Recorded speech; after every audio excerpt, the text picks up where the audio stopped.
can the purchase of one toothbrush help you have a healthier mouth and clean up the planet? How the bamboo toothbrush got started. Yeah. So, like I shared with you, Elena, we lived in Hawaii for many years, and obviously we like to walk the beaches and go to the beach. And one of the things that ended up becoming a regular pastime for us was we'd walk the beach and pick up plastic trash that had washed up on the oceans. And, we already had Ora Wellness. Ora Wellness was growing strong. And Susan had this nightmare of finding one of our plastic toothbrushes washed up on the beach. And the idea, and this would be in direct contrast to do no harm, right? Because plastic is that's the real epidemic. That's the real pandemic going on right now, in my view. Mm-hmm. Yeah. And we're in general not shown it too much unless we're looking for it.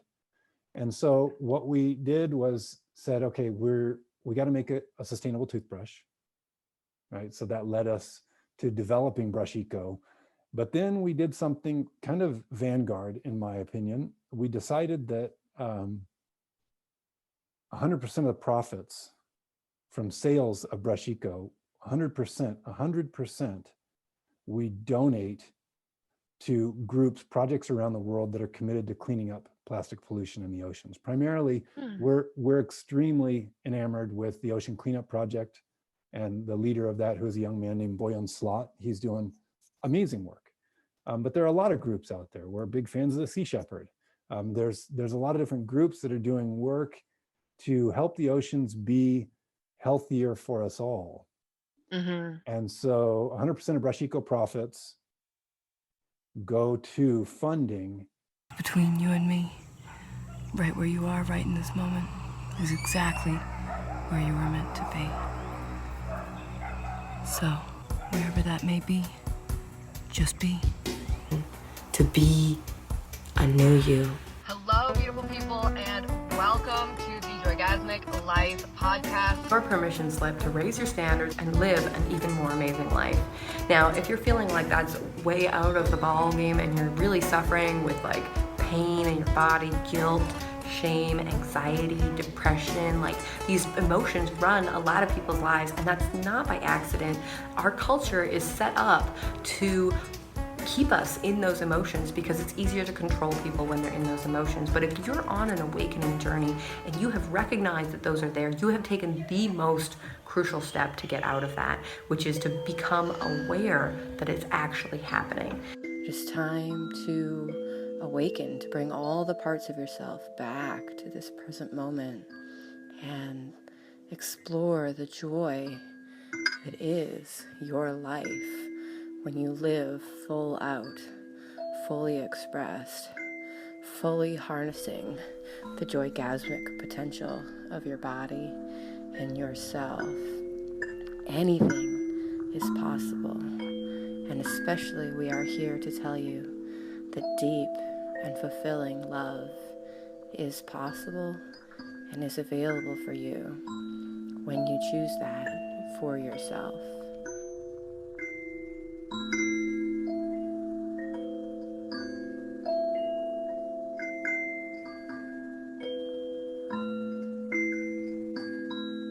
Before we get started with today's episode, I want to invite you to check out joygasm.me for your free guide to planning and having and experiencing a joygasmic birth. We cover the challenges and some simple scripts to use with challenging relatives or partners or birth team members who are not listening to your desires and needs. We run through a really simple pre-labor checklist to make sure you've got absolutely everything you need, as well as diving into some of the inner deep work of limiting beliefs, limiting identities, and limiting concepts that you may have inherited from your family, from the culture at large, and how to go about deprogramming those from your experience so that you are able to really have the birth that you dream of, whether that is an full-out joy-gasmic or orgasmic orgasmic, sort of a full body orgasm as your child is born, or whether that's as simple as just really connecting to the joy of having your baby join you in your life very, very soon while you're laboring, and utilizing that to speed up and support your willingness to participate in the giant, intense process of surrendering to the beautiful energy of all that happens when we are in labor. I'm absolutely so excited to share this with you. And again, you can just head over to joygasm.me for all of the information. Also, the updated links are in the show notes always. So please head over there and check that out. I so appreciate it. This podcast is made possible by mothers like you who have chosen to show up, listen, and support the podcast. So if you are really enjoying this, if you have listened to more than 3 episodes in a row, I'd absolutely appreciate it if you headed over to that website and participated in the pay what you can economy of this podcast, which allows you to financially support and help me create more and more episodes. I'm also happy to hear from you. There's a beautiful little feature on the podcast where you can actually send me a voice message, or where you can ask a question, and I'm happy to interview, reach out to, and connect with anybody that you feel would really have a fantastic story or a great piece of insight. So if you've got a question about pregnancy, whether that's about puking all the time or low energy levels, I'm here to gather the information and bring that together for you. If you're curious about low energy levels, I already made a podcast about the challenges of glyphosate in our diet and how that absolutely limits our potential and our capacity, and what you can do to get it out of your body. So please go check that one out after you're done listening to this one. Thank you so much for being here, and enjoy the episode. And we're very blessed that Ora Wellness has grown enough to where we can produce this product and donate all the profits to help funding cleanup programs around the world.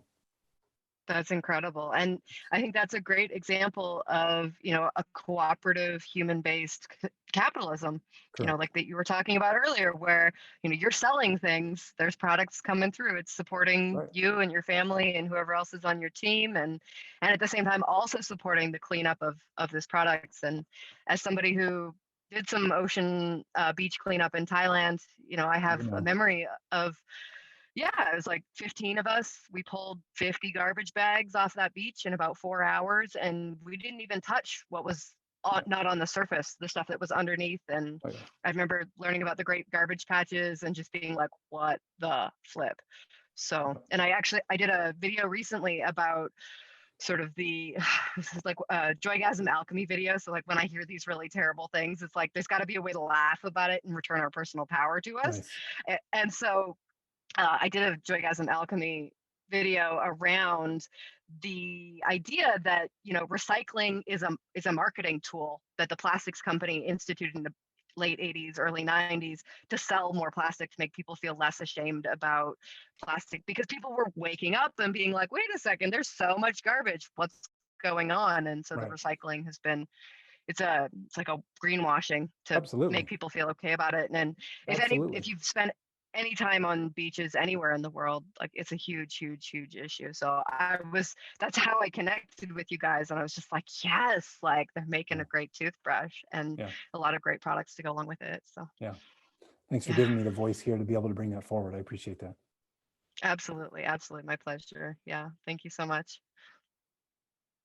Hello, hello, hello. Good morning, good afternoon, good evening, and good night. Whatever time of day you are listening to this, welcome to the Joygasmic Life podcast. I hope that your experience today is enlightening, entertaining, and informative. Today's guests are the founders of Ora Wellness, which is a beautiful brand that offers really wonderful bamboo toothbrushes. This is mine.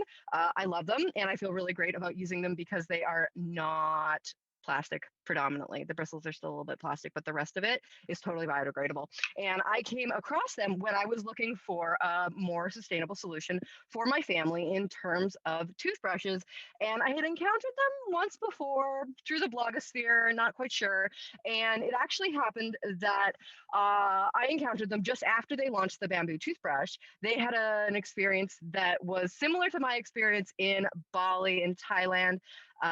where just so many toothbrushes on the beach. And they actually found one of their own plastic toothbrushes on the beach. And they went, oh my God, this is not okay. And so they, within a very short period of time, went ahead and launched a bamboo toothbrush for their company.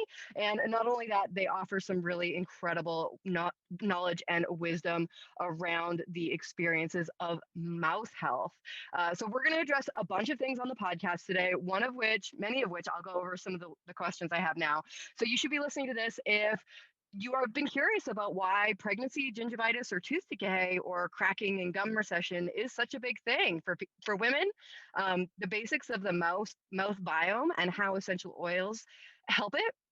How to holistically deal with an infected tooth while breastfeeding or pregnant. Can those broken teeth be healed? Is that even possible? Is it safe to get conventional professional dental care while pregnant or breastfeeding because of, fluoride infection, antibiotics, sepsis, all of those things? What are some alternatives to conventional professional dental care?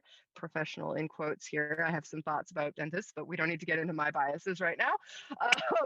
The nutritional reasons why our teeth decay, the holistic methods for infant dental care, and methods and techniques for making teeth brushing easier and more fun for children under 10. I am absolutely looking forward to this interview.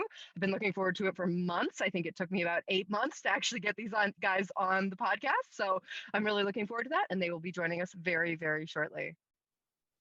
Great.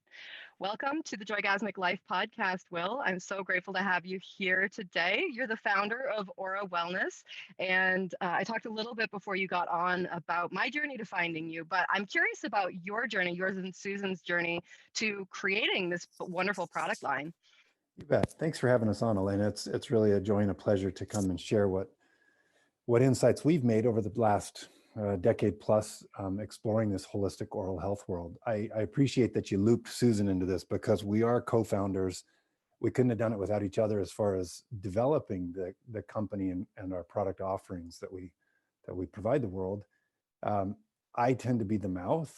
I kind of denigrate myself a little bit and say that she tends to be the brains. I think that's probably she tends to be the heart, and I tend to be the mouth. I do a little bit more of the nitty-gritty research to where I can speak on whatever, dental fluid transporter or something crazy like that we might get into today. So I appreciate you looping Susan into that discussion. Our background, we're researchers. Okay, our background actually is in the Chinese longevity arts. We've been studying Tai Chi-like arts for 35 plus years now. Wow. So we've been at it a long time, and so very alternatively minded. And so many, many years ago, when Susan got a diagnosis of advanced gum disease from a dentist, like out of the blue, she's like, I'm not going to go that surgical route. Let me take a look at this myself and figure out what's going on. Took it into her own hands, being very alternatively minded. Yes. Took Power it to the into her own ladies. hands. Yeah, totally. Power to the ladies. And the men. Well, but in this case, yeah. If I'm going to circle on that just for fun. Do it. The men can get their power by supporting the ladies. Okay, the men have had their power, their light in the sun now for this whole epoch, and it's time for that to shift into an equal power dynamic. So, Susan many years ago got a diagnosis of advanced gum disease, a periodontal disease, and rather than go the conventional route, took it into her own hands and reversed the situation and went back to the same dentist a year later, just because that's when the checkup was. And the dentist literally said, I must have mismeasured. I must have been wrong. Because from the dentist standpoint, and this is true now, many, many years later, just being in the industry, that from the traditional dental view, there is no stopping the progression of gum disease within their paradigm, of course. But, right, of course. Just like there's no cure to cancer, there's no cure to diabetes, it's like diet and exercise and sunshine, guys. Like, come on, so. Exactly. Yeah. So we're blessed that many years ago we said, we'd like to have an offering that we can offer the world, that we can work from home and do no harm and really help people and be fulfilled by it. And so we kind of turned around. This is, we're going on, I don't know, 14, 15 years ago now, and said, maybe we should talk about what you did in your mouth. And so on a wing and a prayer, we went for it. And here we are, we're celebrating 10, 11 years now in business. We have happy customers in over 80 countries around the world. We're totally blessed.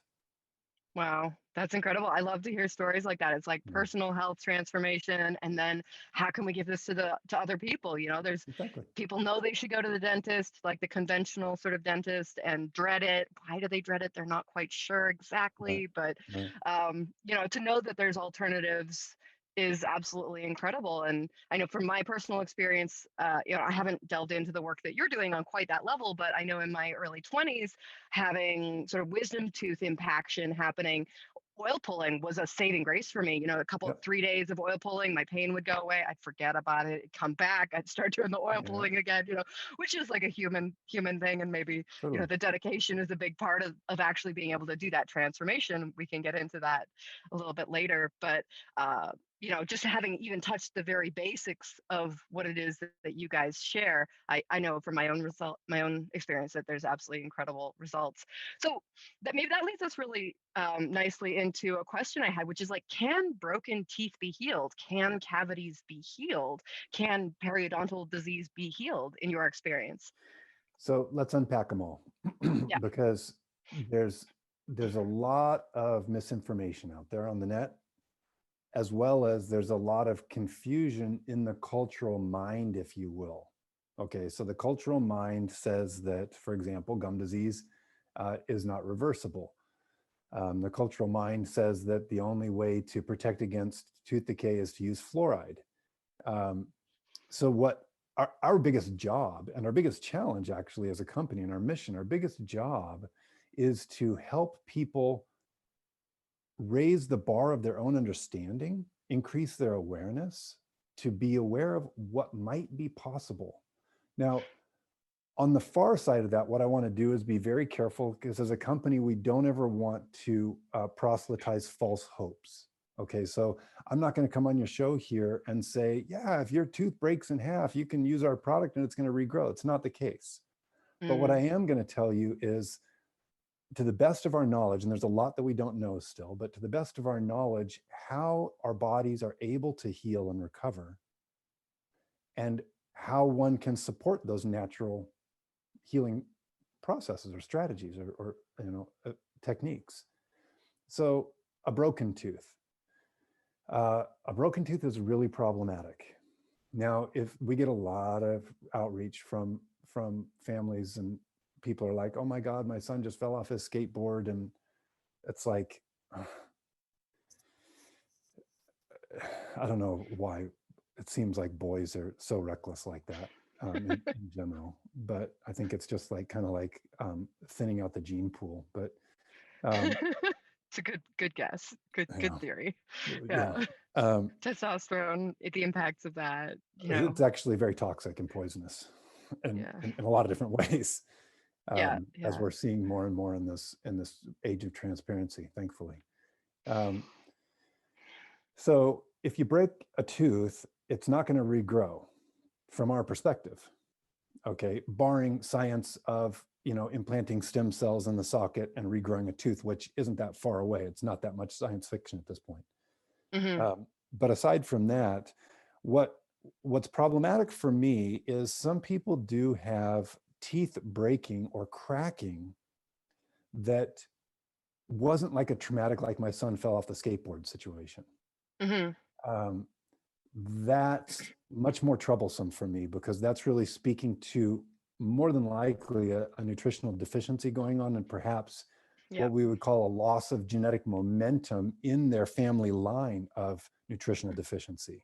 So not only, go ahead, you got a question there. Oh, I was just like, a loss of momentum for nutrition. So like the genetic momentum. Can you just define that? I've never heard that term before. I'm really curious. Sure.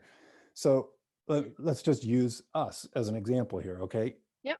You know your family lineage.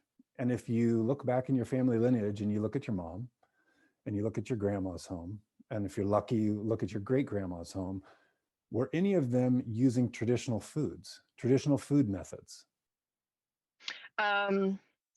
I mean, they were making their own foods, but I don't think they were using anything particularly like sauerkraut or like probiotics, Right. or I have no idea if they were soaking grains. I know my mom made a lot of bread, but what I know now about soaking grains before making bread is like Right. it was actually nutritionally deficit. And my grandma, went through 5 years of absolute starvation in a prison camp. So, there's Okay. definitely a deficit from that Right. experience. Absolutely. Yeah.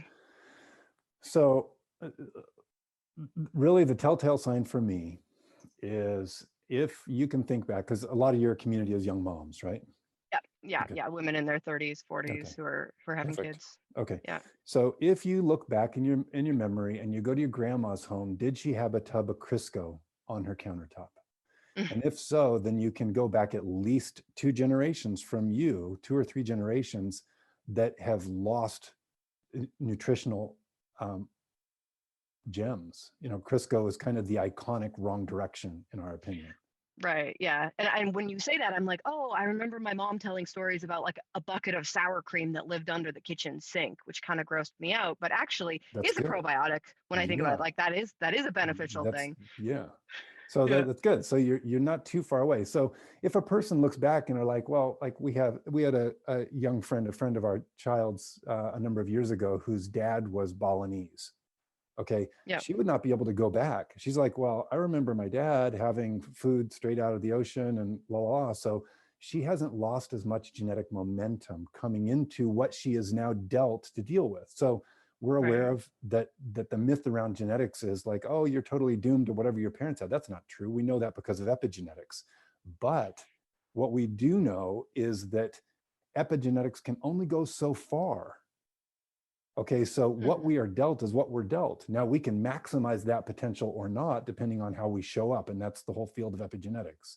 But genetic momentum for us is if you look back 2, 3, 4, 5, 8 generations, and your family were on what Weston Price calls the foods of commerce, white sugar, white flour, then Right. you were dealt less and less potential to maximize what a human can be as far as genetic predisposition. Absolutely. So that's what we mean by genetic momentum. It's like, and so the good news is through our lives now, and especially talking to moms, what you're doing now, pre-pregnancy or during pregnancy, or even with young kids, you're doing massive changes. Like, in my opinion, preparing for having a child is way before the child is conceived, nutritionally. Absolutely. So there's a lot that somebody can do going into it to kind of restore some genetic momentum, get it turned around and heading in the right direction. Yeah, absolutely. Okay, thank you for explaining that for Yeah, me. So yeah. we got into that talking about sort of broken teeth and cracked tooth. We had gotten that far Right, before. Thank you for right. that beautiful explanation. Yeah, so I think we covered cracked teeth. Decay is the same type of situation. Now, well, let me back up. A cracked tooth. So if a tooth is compromised and it's cracked, then that is like a super highway for bacteria, exogenous bacteria in the mouth to be able to get into that space and colonize and cause damage. So that's Straight bad into the news. tooth, right? Yeah. So if a tooth is cracked, you really, really owe it to yourself to take it very seriously. You're going to lose that tooth, or you're going to take it really seriously. And by take it really soberly, what I mean is not necessarily rush to the dentist and have them doing something about it, but like, okay, here's the bottom line, and we already know this. The bottom line is that despite the information, for the most part, to be really out there available for anybody who wants it, around the idea of optimizing one's diet for optimizing vitality and health and longevity, most of us don't apply it to the level that we could. Absolutely, myself included. Yeah. Still working on it every day. I'm Yeah. like, but I could. And Yeah. yeah. I mean, we're all human and we're doing our best that we can. And I think there's something to be said for the 80-20 rule and not being a perfectionist, because perfectionism in and of itself can kind of be a mind trap and cause disease. So by keeping you in stress, right? absolutely. The constant seeking for perfection keeps you in a fight or flight sort of stress place, Exactly. which is completely like out of alignment with keeping your body healthy and harmonious and homeostasis. You got it. You spot on there. So you got to take it seriously with a cracked tooth. And and just look at like, what does this mean? What am I doing? Especially if it's just a stress fracture. If it's not something traumatic, like you smacked your mouth, that's different. Yeah. But if you're getting cracked teeth, then there's nutritionally something very much going on there.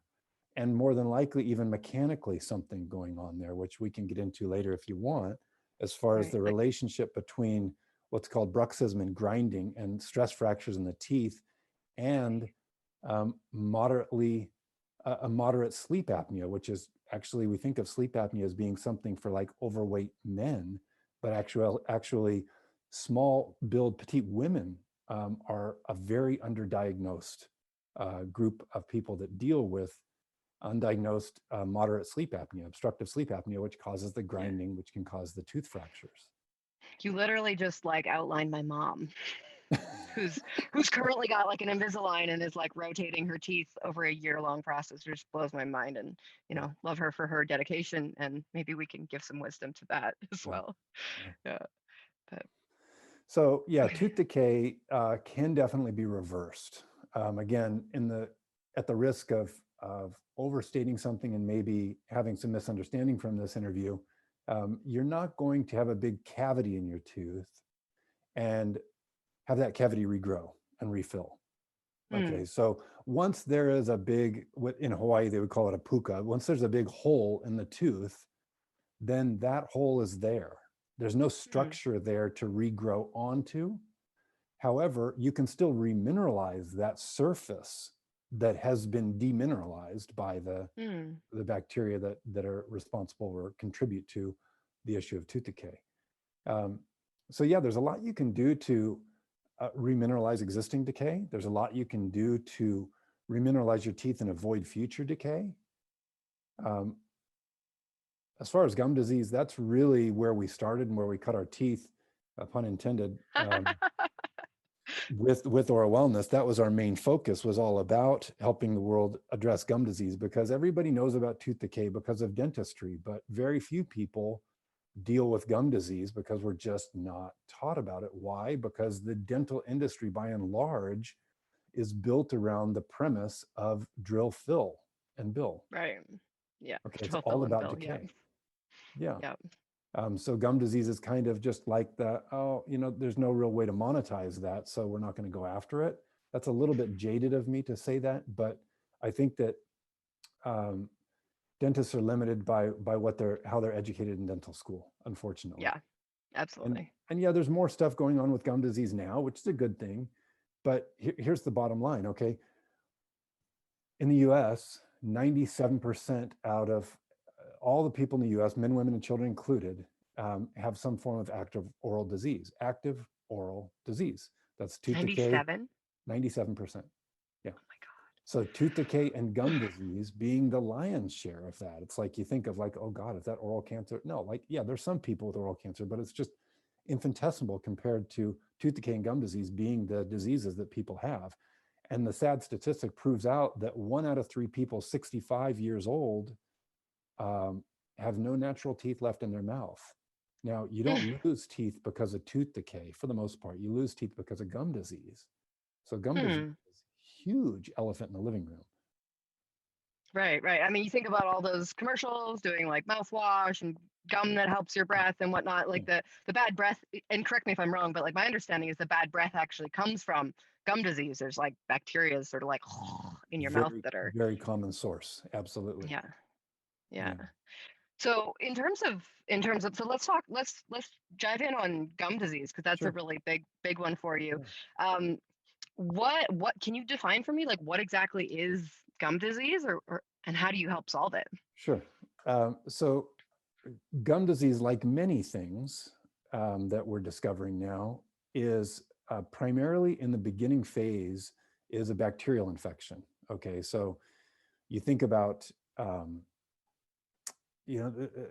without going, how do I do this without going too deep to where we go into this too far of a conversation? Generally speaking, our mindset of our group mind, of our culture, says it comes to us from Louis Pasteur, right? The father of microbiology. So Pasteur is what we now have pasteurization for, and the whole vaccine theory and stuff like that all comes out of the Pasteur model, okay, which is called the germ theory model, okay. Now, what's important to understand is it's not the truth, it's just a model. It's like I showed you earlier, this is not a mouth. This is a model of a mouth, right? Yeah. There's a big Yeah. difference, and it's an important distinction to make, because it seems like in this day and age right now with what's going on and last year and all, and I'm not even going to name that not to be named issue, that the world has taken a nightmare pill in regards to addressing things from a germ theory strategy rather than another theory. Okay, now, a lot of people don't know this story, that there's a contemporary to Louis Pasteur, a guy named Antoine Béchamp, who was another microbiologist. And Béchamp came up with a theory that he called the cellular theory, or the terrain theory. They were both French. It was like terroir theory. I don't know how to say it in French, but they use the same word to talk about like the ground that grapes grow in and how that creates a different kind of grape. Yeah, exactly. I can't pronounce it either. Yeah.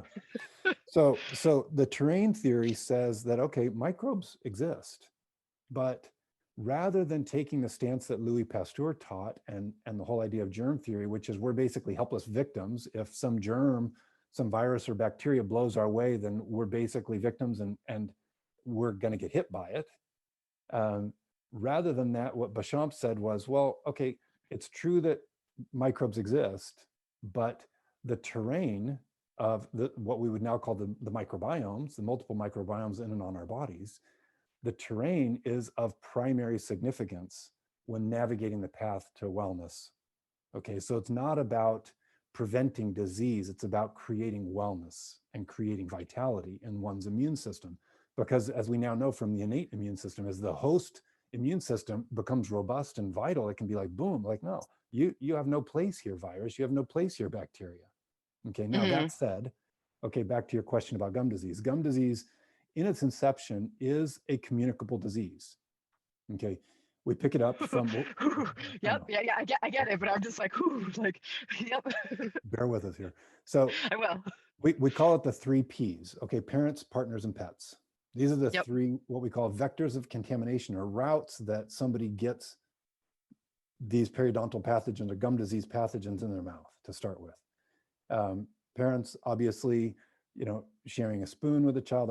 I wrote a blog post about this, I don't know, a couple of years ago. I was on a flight, saw a dad with the child's pacifier in his mouth. Cleaning it. Yeah, that's like, oh, I'm going to clean it for you. Here you go. And I did that. There's an argument for that from the standpoint of, if you have a healthy mouth, you are then helping to inoculate that child's mouth. That makes sense. But, and it's a big but in this case, if the sad statistic stands true and most of us are carrying these microbes that are implicated with gum disease, then we're actually inoculating our child's mouth with periodontal pathogens. Ugh. Okay, so it's not the end of the world. Parental guilt is a long road, honey. So don't harm yourself. I could be good on it, but it's just sort of like, So that's like, parents. let it go. Yeah, let it go. That's parents. Then partners, obviously, we've, again, a lot of people have reached out to us through the years of saying, like, my teeth were great until I got married. Well, then they got inoculated with other microbes. And then the third that is super common, and I just like sends chills down my spine, don't let a dog lick your kid in the mouth. Don't do it. It looks really cute. You watch cute videos about it online, that's fine, but not your own child. It's a bad habit. I mean, well, because what do dogs do? They sniff other dogs' butts. They eat things off the ground all the time. They drink water I would never touch. I get heebie-jeebies having my dog on the couch. I'm working through it, right? And it's like, maybe I shouldn't be working through it, but my partner's a pet lover. Anyway, that's a total tangent. But like the mouse to mouse with pets is like, if we're wanting to keep, if we believe in germ theory in any way, shape, or form, what a terrible idea. Right. Right. And it's not that germ theory is wrong, because microbes do exist. So if we can have a good guardian at the door saying, back in the day, stuff like that, allowing an animal to touch a child's mouth was totally taboo. Like, no, nobody in the village would allow that, because you just don't. You don't do that. Right. We didn't know why. but they Yeah. understood empirically that that's a bad idea. Yeah. So, parents, partners, and pets. So that's what gets gum disease in a person's system. And then, the stress of modern life, nutritional deficiencies, you name it, allow a lack of awareness of what to do to stop it, allow Yeah. these bugs to make their inroads into a person's body. And unfortunately now, I think the stats are 65% of 15-year-olds have active gum disease. That's too many. 65%. And I tell you, Elena, it's so easy to stop early on to teach your kids how to brush their teeth right, and they will never, ever have to deal with this if they really get it. Don't just teach them how to do it, teach them why, so that they can understand it and be like, oh, okay, I get it. Grandma has no teeth and I want to have teeth when I'm her age. Yeah, and absolutely, we can get into that when we get to sort of the later part. We'll make sure that we get through a demo of that in the member content Sounds good. and share that with people. Yeah. So that's really the three questions that you threw. I mean, gum disease, I could talk on that all day. Yeah. It eventually, there's huge correlation, and I would even go so far as to say that causal impact of the microbes in the mouth relating to all sorts of health issues from gum disease. Well, excuse me, gum disease provokes, or in my opinion, causes, or at least contributes to the cause of heart disease, cancer, arthritis, diabetes. Most recently, the research that I saw was Alzheimer's, low birth weight babies, preterm babies, stroke, pretty much anything, autoimmune diseases, anything we're looking at, it's like, why? Okay, if we really understand this, then we can get the connection. And if I can impart any idea to your listeners and viewers here, here's the thing.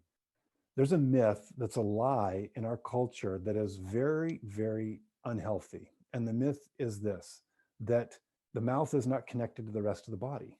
I mean, it's silly, obviously. We know this intellectually, but then we use products in the mouth that you read a tube of toothpaste, there's a warning from the Poison Control Center there about what's in the toothpaste. Now, hold on here. We put something in our mouth. This has been proven. If you know homeopathic medicine at all, this has been proven. You put something in your mouth, it's absorbed. You don't have to swallow it. It's absorbed. Yeah, through the mucus, like cell membranes of our mouth, right? They're like highly porous. Exactly. Yeah. And in some cases, faster than if we actually swallowed it. It gets into the bloodstream. So this is a really good example of this cultural disconnect that we have with our mouths to the rest of the body. So the mouth is connected to the body. That's silly for me to say it that way, but it's trying to beat home this point. And the mouth is the primary pathway of introducing new stuff into our bodies. Okay, so tremendously important if we think about that, because it's what we call the headwaters to the whole gastrointestinal system. It is the headwaters, the oral microbiome. If we don't care for that, everything suffers downstream. Because you're whatever's going on in your mouth, you're swallowing that along with your food. It's going through your esophagus, into your stomach, through your whole like ginormous intestinal tract, where it has a chance to proliferate and grow and cause more issue. And what I'm hearing from you is that if we're addressing it in the mouth, we can do a whole lot of preventative sort of for the rest of the body. Spot on. Exactly. Great. And so, I mean, we've talked a lot about the issue. So, and I know you have some really fabulous products, including the toothbrush and the toothpaste and whatnot. So can you talk to me a little bit about what you guys have done in terms of creating a solution to help with gum disease, to help with oral hygiene and working with these pathogenic and problematic bacteria? So kind of harkening back to a comment I made earlier, our biggest challenge is to raise the bar of awareness. That's really what we're all about, is about educating people. Now, we do have product solutions as well. And I'm going to I'll share with you here our business model, if you will. It goes something like this. Hey, here's helpful information. If you find benefit from it, like, here's this brushing technique that actually has been proven to reduce the risk of gum disease that your dentist learned about, but it's not fancy and shiny because it's like from 100 years ago. And if you like this and you find benefit from it, then here's some products that we found help with as well. It might assist you as well. So that's that's our business model, is to provide helpful Yeah. information, like, corresponding through groups like you here, and share information. And if it resonates for people, great. And if it doesn't, that's okay. Yeah. So what we've done is, at first, we really set our target on gum disease and said, what can we do about this? Mhm. So we created a blend of essential oils. Now we're super proud of this, that we're the only toothpaste alternative on the market that is certified organic, 100% certified organic ingredients. Wonderful. The only one. Wonderful. So that's important to us, just because we strive to live a beyond organic lifestyle. So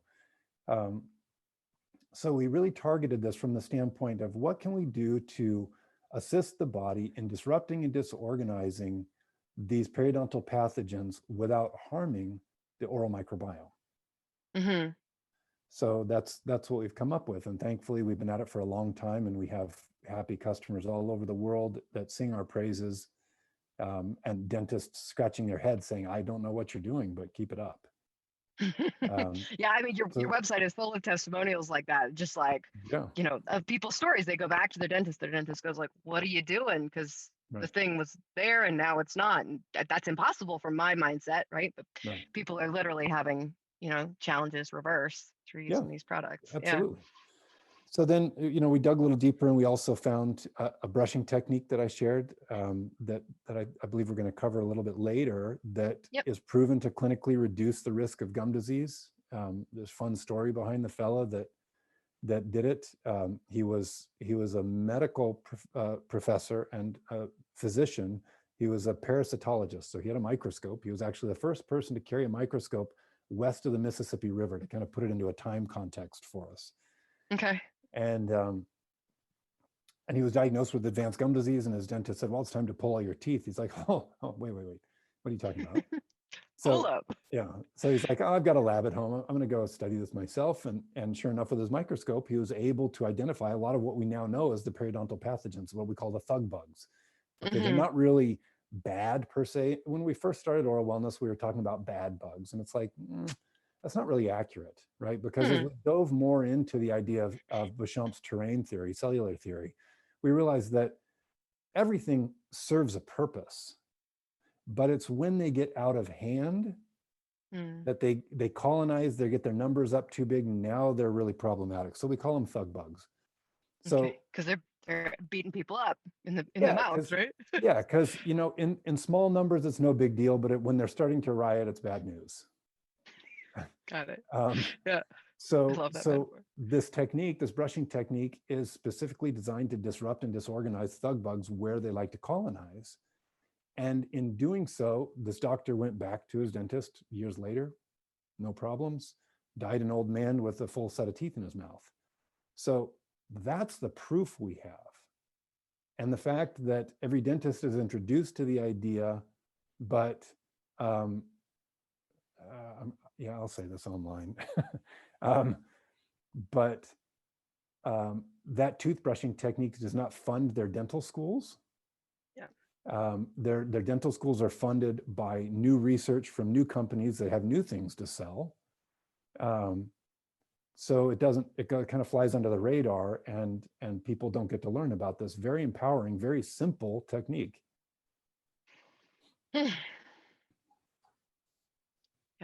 Yeah, I mean, there's so much to be said, and thank you for being willing to go on record and say that, because it is absolutely like so many of the problems that we see in Western medicine, Western dentistry. I remember, like, the problem is that it's cash that's funding it, not healing. It's not people's well-being. It's not this principle of no harm. It's this principle of, like, how can we get the most cash out of people? And so if we're teaching a brushing method that helps reduce pathogens, that also, sort of down the road reduces dental visits, which in the individual's spectrum is a good thing, and in the corporate model where we're trying to make as much cash per person, it's not a good thing. Right. And so it's a tricky topic, and it's a sensitive topic, but absolutely. I'd like to just piggyback on that comment with you, Elena, for just a moment. In the spirit of transparency, we're very pro capitalism. And I find that right now in particular, I'm a student of, I love to study human psychology and just human nature. Right now we have a very strong quality that is kind of swept capitalism as something evil. And what I want to do is bring a distinction to anybody listening here, and to help us really capture maybe a difference that we can think about this through, rather than taking a broad brushstroke and saying that capitalism is evil. Actually, what it is if we differentiate between cooperative capitalism and cannibalistic capitalism or carnivorous capitalism, okay, if we put profit in front of any other important quality, then we are sacrificing long-term success for short-term gain. Okay, I think I'm okay with throwing any pharmaceutical company, any pesticide company under the bus because they're doing this. Okay, if we put, like, what's in the center? Is profit in the center? That's trouble. Okay, is humanity in the center? Is wellness in the center? Is making sure that we've got a win-win-win situation for everybody involved in the center? Well, this is a very different paradigm now. Now, if we function capitalistically from within this paradigm of cooperative capitalism, where we can make sure that everybody's well-being is at the center, then what happens is capitalism naturally brings down prices and increases quality better than any other system out there. Okay, so it provokes innovation within humanity. So I just have to give a thumbs up for capitalism within the context of it being cooperative capitalism and not cannibalistic capitalism that we all know what that looks like. Yeah. Thank you for that added insight. I think I definitely fall into the camp of sort of like, I don't know, like evil washing, if I don't know if that's a term, but like evil washing, like all capitalism. And when you broke it down there, it's just like, oh, yeah. Just this form that doesn't actually serve humanity. You know, the same kind of capitalism that's caused widespread pesticide use on 80% of 90% of food, something like that. Exactly. I mean, we could also say without taking crony capitalism. Crony capitalism's got to go. That has no place. Because why? Because humanity is not in the center of that formula. Yeah. So, we were touching on, before we got into that beautiful, very important tangent, we were talking sort of about this idea of like brushing structure. What are some of the nutritional reasons why our teeth decay? I mean, sugar's got a bad rap, but I also remember hearing that actually it's probably not sugar on the teeth directly, but more sugar's impact in our guts that is causing the decay. Can you speak more to that? Sure. Yeah. So, again, we love dispelling myths. Okay. And basically shining a light on an area that's unknown, doing some research and shining a light on an area that's unknown and be like, wow, because by and large, you're right. The culture says, oh, you go to the dentist and they say, oh yeah, Johnny's been eating too much candy again, and you got to get it off his teeth right away.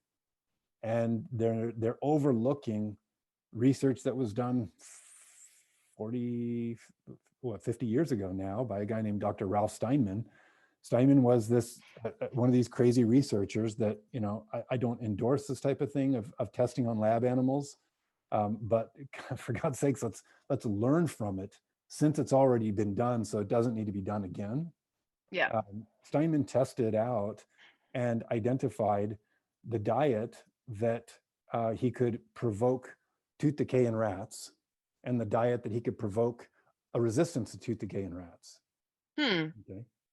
And then he said, well, let's look about this, because the dentistry says it's all about, because they're washing the teeth over with sugars and fermentable carbohydrates being on the teeth, and that being the cause, right? Because that proliferates the bad bugs in the mouth, the thug bugs, and that whole line.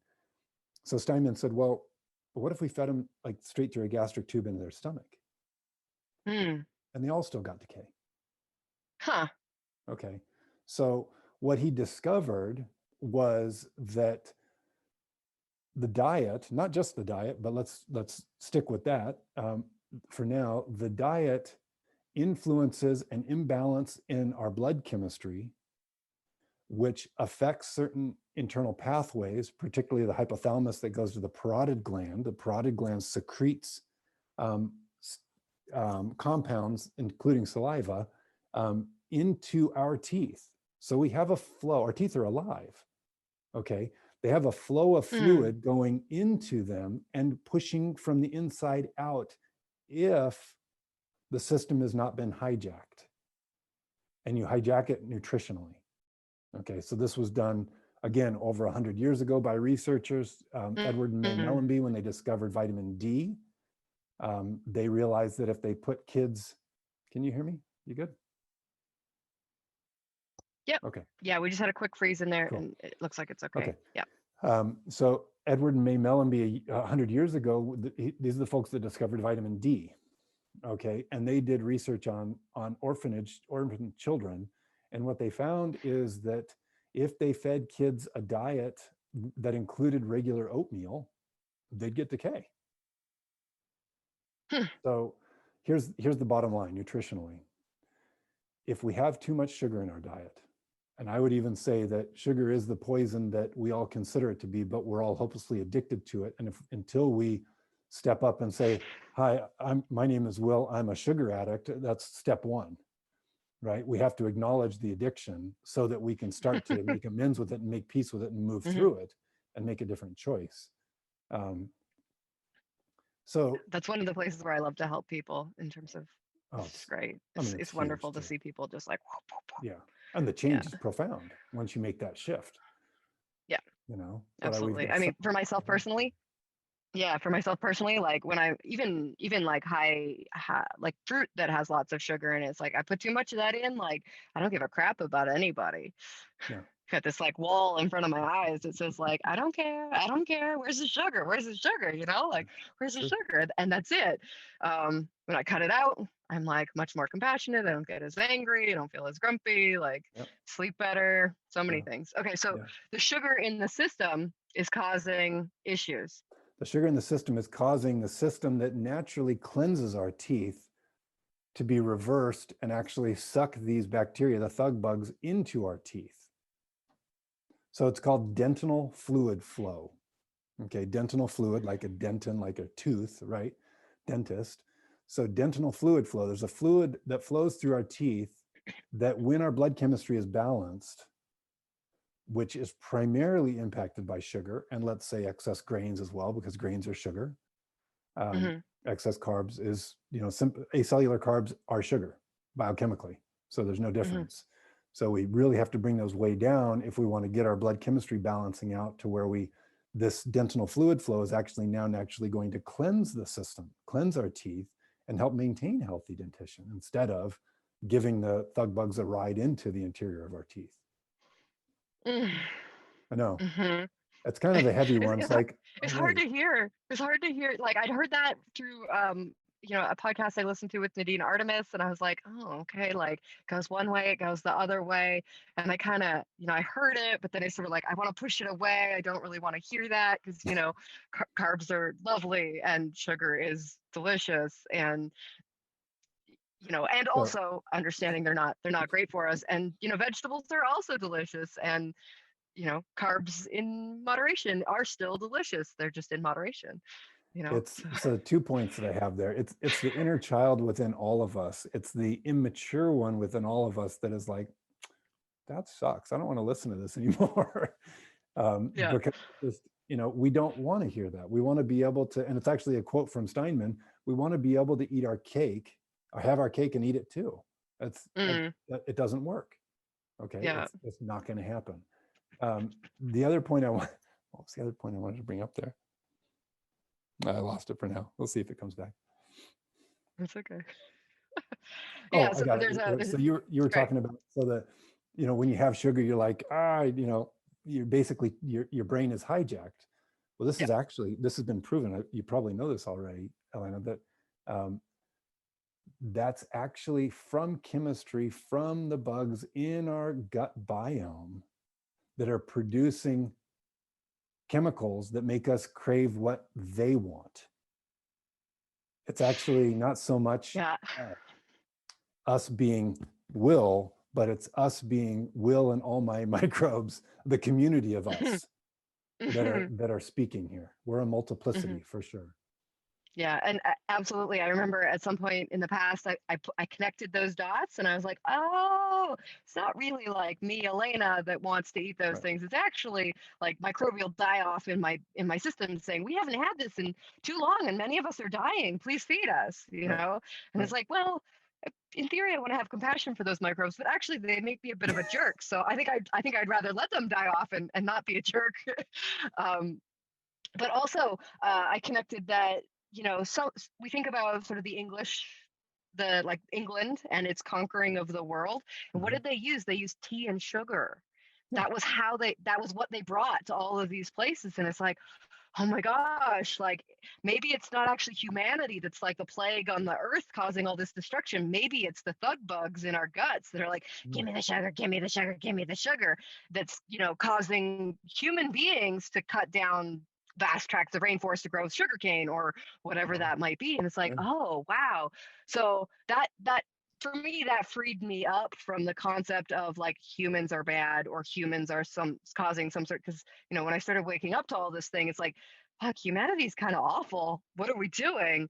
And then when I put those pieces together, it was like, oh, it's actually like the not caring for our biome, losing those traditional foods that help nurture that caring for the biome, and the introduction of that like raw refined sugar that's really just hijacked like millions of people around the world to make poor decisions about their own health, about their family's health, about the humanity's health. And that's one of the places I got really passionate about helping people get off sugar, because I'm like, gosh, like you can have your life back. You can Yeah. let go of being run by like bacteria, because you know you say yes to like, oh, I'm just going to eat that. It's like it's the bacteria that are moving your hand and telling you to do it. It's not like you yourself, your consciousness, your like enlightened self, your higher self, whatever you want to call it. Like none of those things are the one that says like, oh yeah, I'm gonna do it. Your enlightened self is like, I'll forgive you even though you're making that decision, honey. You know. um, but we really want to get back in control of body. And I, you know, I come from a background of coming to all of this from like really challenging mental health stuff. And so absolutely, you know, like when we make those changes, we say, no, thank you, pathogenic microbes. Thank Yeah. you, you know, wise enlightened self who knows that superfoods and microbiome maintenance is really good for me. And yes, I can trust the plants. And yes, I can trust the, you know, the people who share that plants are a good idea, because that's been really damaged as well. Yeah. Um, Yeah. then I we would put can it, create new outcomes. that was beautiful. Thanks. I would say on the heels of that it's not humanity, it's humanity unplugged with applying the strategies that are based out of a nightmare pill. And you know, Susan and I have been saying this for a long time, that as long as our intelligence outpaces our wisdom, we're in trouble. Yeah. Okay, if we have intelligence without an underpinning, without being supported by wisdom, Mm. then that's what brings crony capitalism, cannibalistic capitalism, and a host of all sort, you know, military industrial complexes and funding both sides of wars and the whole nine yards. Yeah. Yeah, absolutely. Yeah. And that wisdom is super important, you know, and I see that in you when you go, you know, I'm not here to tell you my product will fix everything. Right. I'm here to tell you it will help with some of these things, and that's important. And that's not that like, oh, my intellect says I know all the answers. It's this place of like deep wisdom, understanding the human condition is so varied and so many varieties and so many different unique case scenarios, and we're Yeah. not all the same, but there are some things that can help. Yeah, it's Absolutely. super exciting. Absolutely. Yeah. Where do you want to go from here? Good. Okay, so we were touching on like nutritional reasons why our teeth decay. We got sugar, we got carbs. Is there anything else on that list? Stress, I think, is on that list. Oh, But well, what else? sure. I mean, you know, if you want to broaden the term of nutrition into whatever we take in, right? Not just what we consume through our mouths, but what we consume through our consciousness. Yeah. Yeah. You know, the nightmare pill is all around us. You know, we're constantly inundated, and then we inundate ourselves once we've been exposed to it. So stress plays a huge role. In fact, going back to Steinman's work, the fellow that discovered that I was talking about earlier about dentinal fluid flow, he actually proved, and I never took this up with Dallas and Melissa Hartwig, the folks behind the Whole30 and Starts with Food and all that, which I appreciate. They've been around a long time and I like their stuff, but I never took it up with them on this, that Steinman actually proved that it doesn't start with food, that it actually starts with mind. It starts with, or lack of peace of mind. Because what Steinman proved with rats, again, sorry, folks, it's not fun, but it is what it is. Let's learn from it. Yeah. He proved that he could put rats on the diet that he identified. Okay, this is not going to cause tooth decay. This was his, non-cavity based diet that he had figured out for these rats through a lot of trial and error, unfortunately, but he figured it out. And then he put those rats on a non-cavity producing diet in a stressful environment, to put too many rats in a cage, and they still got tooth decay. So that's the answer as far as I'm concerned, that we have to be our own witness and steward and guardian to what we are going to allow ourselves to consume. So that really, mentally, that really spiritually, opens the door. psychologically, physically, right?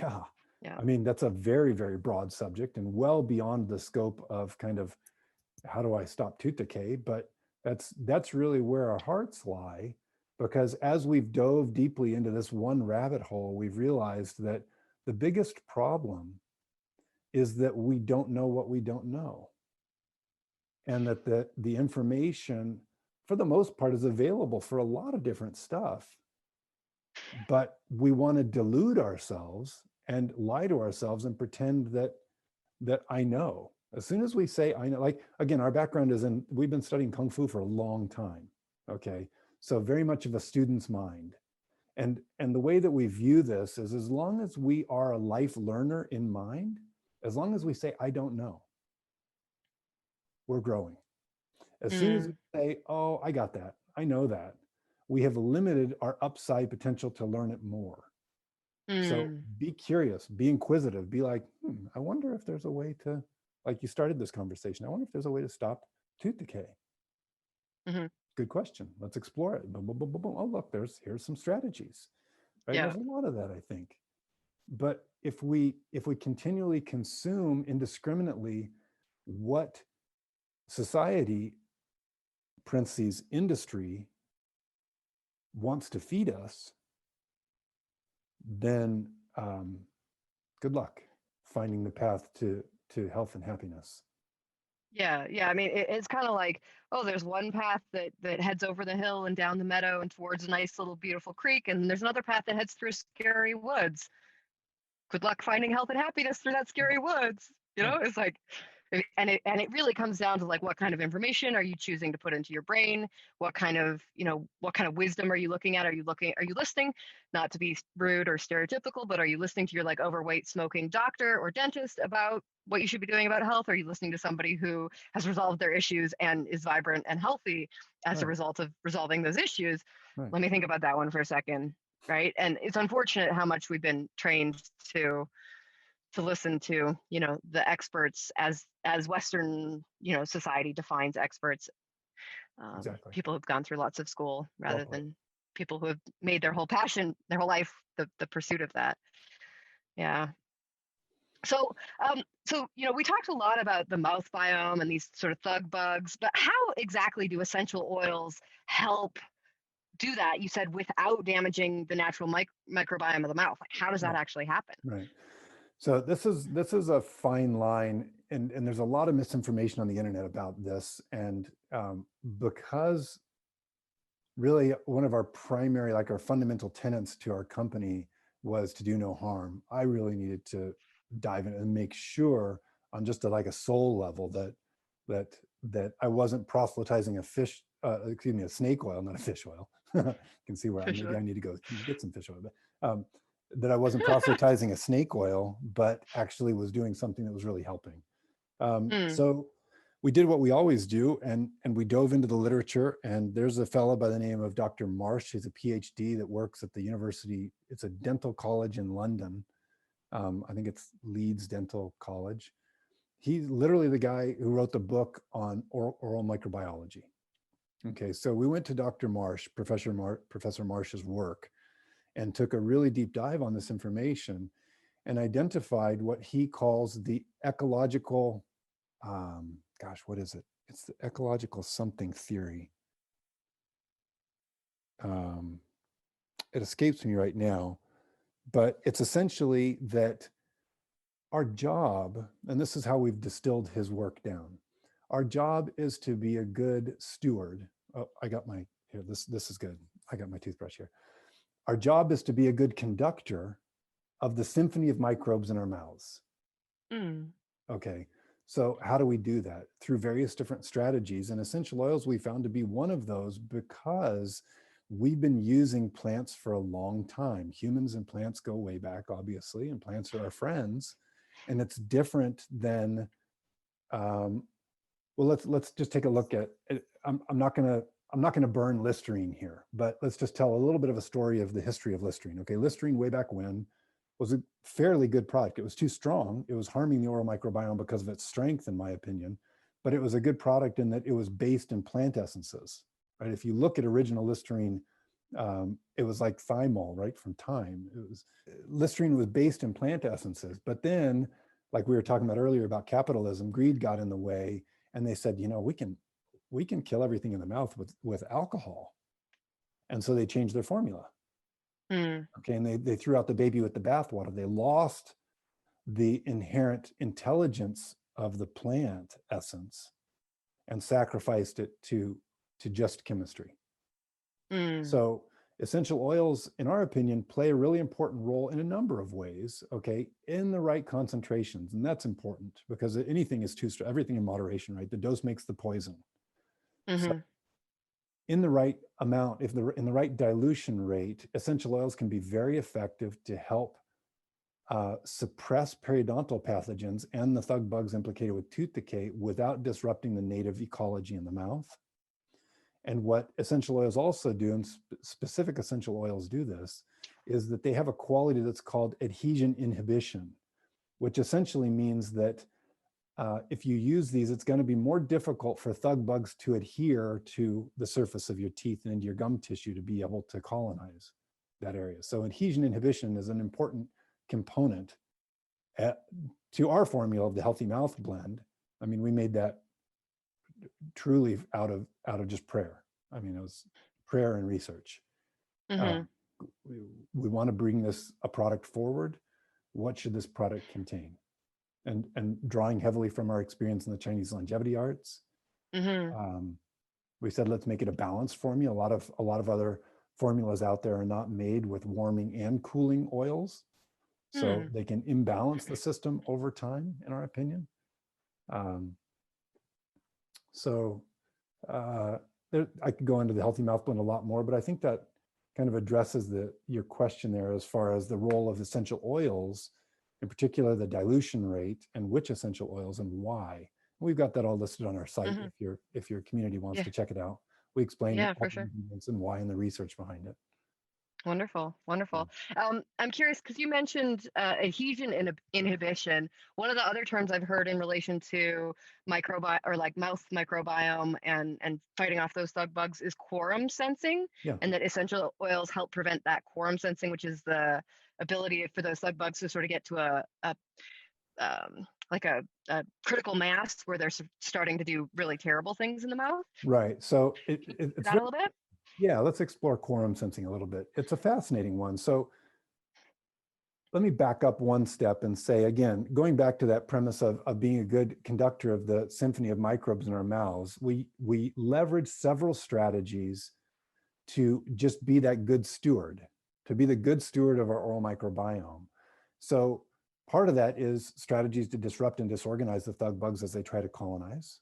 Part of that strategy is to use a product like our Healthy Mouth Blend that helps to keep the thug bugs from being able to colonize and get thicker, because the problem with plaque isn't that plaque is there. Plaque is bacteria. We wouldn't be here if it weren't for plaque. Okay, plaque is our friend. But, and here's the important part, if plaque gets too thick, now the ecology, the species living in that plaque changes from an oxygen-loving group of microbes, which are generally health-giving, to a oxygen-deprived, an anaerobic environment condition.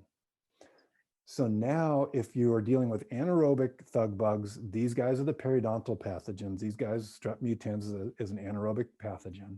A lot of these pathogens are bad news. So what can we do to keep it thin? That's adhesion inhibition. Now, quorum sensing, back to your question. Quorum sensing specifically means, and this is going to be troublesome. It's a little bit freaky, but so there's a lot of different, science has identified lots and lots of different species that are what they consider thug bugs. Okay, just as a general classification. Okay, here's the bad news. These thug bugs work together. They share information. If one thug bug figures out how to proliferate itself better, it shares that with its friends. Okay, consider it kind of like a social media for thug bugs. Okay, and they do that, and they communicate this way. Now, quorum sensing disrupts that. So that's what quorum sensing is the ability to work in concert together. Okay. So certain essential oils are very effective at disrupting quorum sensing. It basically breaks up the communication pathways and makes them work as isolated entities, isolated species, rather than one gang. Yeah, I can imagine maybe there's like one or two spots in the mouth that are having issues. You know, one set of pathogens sort of like, oh, I get in there. If you don't have something that's stopping quorum sensing, all of a sudden you got all those guys being like, there's a weak spot here. Let's just F it up, right? And when you've got sort of those essential oils that are preventing the quorum sensing, it's like unplugging the internet from a bunch of rowdy teenagers. Correct. They can't plan to do whatever it is that they're doing that they really shouldn't be doing. Well put. Yeah. Okay. Great. And so quorum sensing is really that term that says like they're working together. Yeah. In this case, in a way that's not good.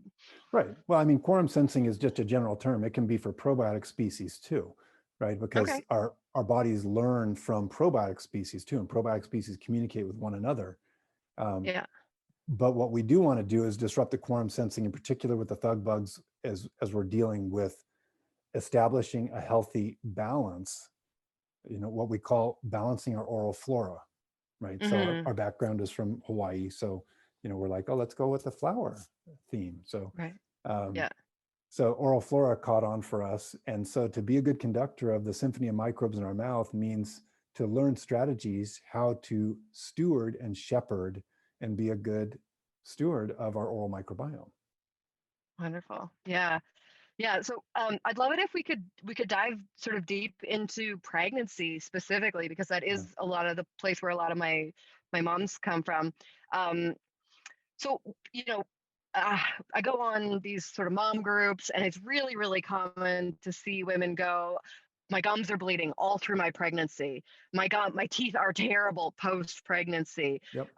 You know, I got gingivitis. I never had problems, but now I'm having problems. Yep. From your understanding, why is this happening? Right.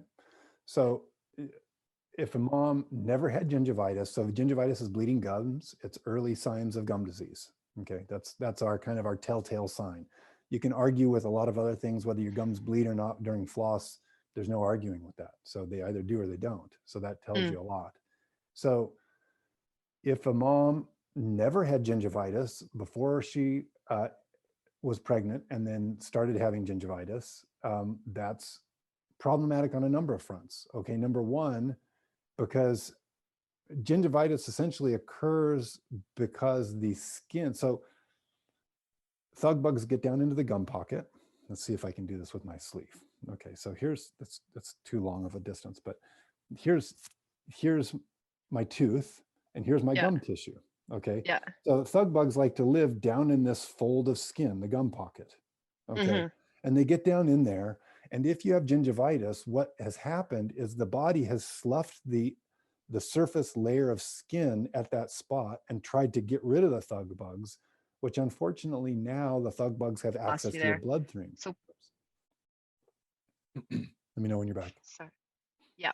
So you had your sleeve up and you were saying, Yeah. so that thug bugs get down in there. What happens when that happens? Right. So thug bugs get down into the gum pocket, down along the gum line. And what happens then is the body looks to slough them out, and inflammation occurs. They create an immune response there. It gets inflamed. And then unfortunately, the thug bugs then have access to our bloodstream. Okay. So that's not good for you or your baby. Okay, but it's not something to like totally, oh my God, everything's, the sky is falling about either. I don't want to freak any mom out right now. That's like, my gums bleed and what the heck. There's a lot you can do. Okay, so you got to stop the infection. You got to, disrupt and disorganize the bugs in those pockets where you're seeing bleeding. Okay, now if a mom didn't have bleeding gums but now does, more than likely what happened is she was inoculated earlier on. Her immune system was doing well, and then she became pregnant. What happens? Well, you know this better than I do, Elena, that human bodies are hardwired. When a woman becomes pregnant, her system will rob her body to give to the baby. Okay, Absolutely. so you've got to be doubling up on your support time, nutritional and every other type of support during that time, because you are inherently going to take a drawdown on your immune system as your body's like dumping as best as it can to support this child. Right. So that's what I think probably happened, is a person didn't have an active infection, and then oops, they slipped under that threshold, and now the thug bugs were in her mouth already and were able to make inroads and establish gingivitis. Right. And if the body's, funneling all of the nutrition that it's getting, or the resources, so we talk about mom's brains getting 5% smaller during pregnancy on average. Yeah.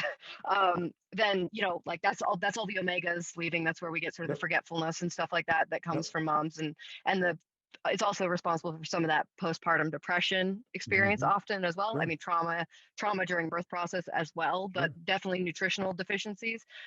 So if we're not supporting, if we're not in an abundance of nutrition, the body's just going to take whatever it has. And then all of a sudden you're in a place of nutritional deficiency. And correct me if I'm wrong, but I think the idea is that if the body's in a nutritional deficient place, then that dentine is not going to be flowing to actively support the teeth. It's going to be pulling nutrients like calcium and I actually have no idea what other nutrients are in the teeth.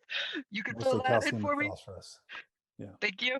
But calcium, is essential for forming those bones in the baby. So if you don't have a really good source of calcium beforehand, it's going to pull it from your teeth. Your teeth are not going to be as strong, and you're going to get that sort of the gum bleeding or the decay because it's not a vibrant space. You got it. So I want to echo onto one point you just made there, Elena, as far as nutritional deficiency. In this day and age, it really feels like, we're like, oh, okay, I'm on top of this and I'm eating well and whatever. It's what we've thought all along.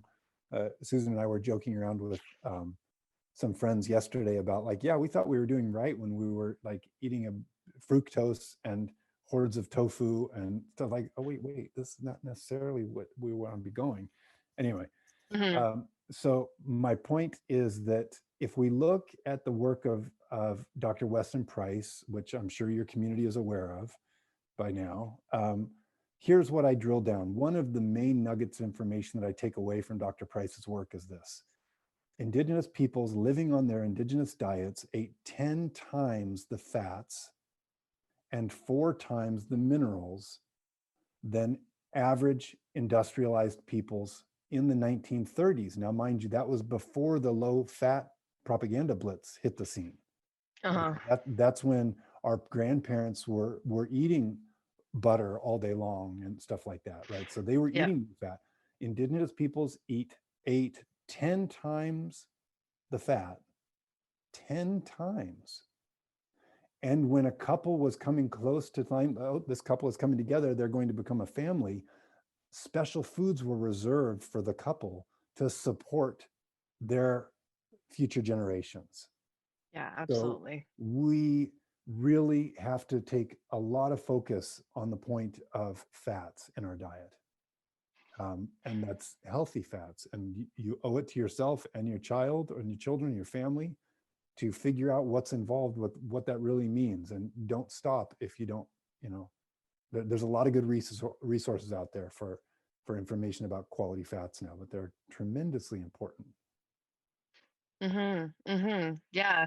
I'm curious, maybe you want to dive into this on this call, maybe not. You know, you've said a couple times non-harm, and for our family right now, I go back and forth on this. I go like, you know, Western Price says like animal foods, Gap's diet says, you know, bone broth, and then my alignment with non-harm says like, don't hurt the animals, don't even take their eggs. Like I tried taking a duck egg from my friend's garden the other day, and the mama duck was just like, ah, you know, she's like losing her shit because I'm taking her eggs, and I was like, I don't even know if I could do this. So I'd just love to hear your thoughts on that. What you've come to in terms of your own personal practice. You don't have to prescribe for anybody else, but your thoughts on that. So we wrote an article a number of years ago saying, you know, what's the best diet for you? Because there's this whole argument, and it's all up in the head. Right? It's all like, oh, you know, whatever, paleo's best, or vegan's best, now keto's best. Like, you know, it's like the limits of the human imagination to contrive and create difficulty for ourselves is just astounding. Absolutely. So here's the issue that I found. I understand the ethical issues of the person who chooses not to eat animal products. I understand that. I mean, we have animals. For many years, we lived in Hawaii. I milked a cow, you know, so we were a part of her family. I will never accept the argument from somebody who has not spent time milking their own cow that you're actually robbing that animal. Right? Cows are a source. Cows are the sacred animal in India, right? I mean, come on. We're talking about the richest tradition of spirituality in the world, the richest, longest standing tradition of spirituality in the world. Okay, so they're vegetarian. They're not vegan by a long shot. Eat a lot of cultured dairy products. Ghee comes from there, like they know. Yeah. So here's the issue that I have with a person who avoids animal products. You have to be careful. You've got to nutritionally take care of yourself really meticulously, because it's very difficult to get 10 times the fats in your diet if you're not eating animal products without really whacking out your system in a lot of different ways. So there is some, you know, I think that the Indian diet, the Hindi diet, is a good example of what's possible. But a lot of it really depends on where a person lives. You know, when I hear about the raw vegan in Maine, I'm like, how are you going to do that? How on earth is a person going to live without the warmth? I mean, again, our background's in the Chinese longevity arts, right? The yin yang theory is very strong in our minds here, in our thinking. How on earth are you going to nourish your body's fire if you're only eating raw foods in March in Maine? It's like, you're not. So you're robbing from your system as a result. For a person who is listening, who chooses to not eat animal products, I respect that. You got to be really careful. I think it's very difficult to do it without any animal products. In other words, I would really encourage a person to consider putting ghee into their diet, at least. And really, I think that the subject of animal products or not is missing the point. I think what we're talking about here is the difference between sacred and profane. Okay, so let's take two examples. Okay, let's say I am a vegan and I'm going to go outside and I grow my own food, and I'm choosing that I'm going to have some broccoli tonight. Okay, so I go to the broccoli plant, which is a living being. This has been proven. It's a living being. They've hooked electrodes up to plants, and when you bring a scissor near the leaf, the plant's cortisol, not really cortisol for a plant probably, but the plant system goes like, oh my God, we're going to get cut. It's alive. Okay, so you go outside and you profanely whack the head off of the broccoli and take it inside and cook it up and eat it. Okay, now let's contrast that with, let's say, any indigenous person who's hunting. And they kill that animal and they cry for the animal's death and they praise for the animal's death.